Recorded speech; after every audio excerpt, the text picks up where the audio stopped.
নমস্কার। আমার নাম অঙ্কুশ দেব।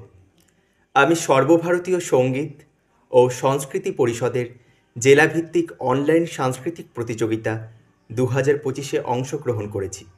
আমার বিষয় আবৃত্তি। আমার বিভাগ ঘ। আমার আজকের নিবেদন কবি নীরেন্দ্রনাথ চক্রবর্তীর স্বরচিত কবিতা অমলকান্তি। অমলকান্তি আমার বন্ধু। স্কুলে আমরা একসঙ্গে পড়তাম। রোজ দেরি করে ক্লাসে আসতো, পড়া পারত না। শব্দরূপ জিজ্ঞেস করলে এমন অবাক হয়ে জানলার দিকে তাকিয়ে থাকতো যে দেখে ভারী কষ্ট হতো আমাদের। আমরা কেউ মাস্টার হতে চেয়েছিলাম, কেউ ডাক্তার, কেউ উকিল। অমলকান্তি সেসব কিছু হতে চায়নি। সে রোদ্দুর হতে চেয়েছিল। ক্ষান্ত বর্ষণ, কাক ডাকা বিকেলে সেই লাজুক রোদ্দুর। জাম আর জামরুলের পাতায় যা নাকি অল্প একটু হাসির মতন লেগে থাকে।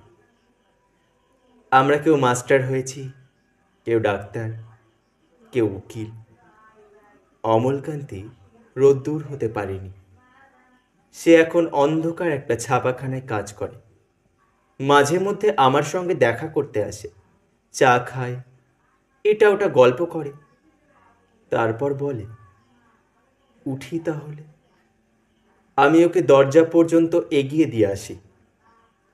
আমাদের মধ্যে এখন যে মাস্টারি করে, অনায়াসে সে ডাক্তার হতে পারত। যে ডাক্তার হতে চেয়েছিল, উকিল হলে তার এমন কিছু ক্ষতি হতো না। অথচ সকলেরই ইচ্ছে পূরণ হলো, এক অমলকান্তি ছাড়া। অমলকান্তি রোদ্দুর হতে পারেনি। সেই অমলকান্তি রোদ্দুরের কথা ভাবতে ভাবতে ভাবতে ভাবতে যে একদিন রোদ্দুর হতে চেয়েছিল। নমস্কার।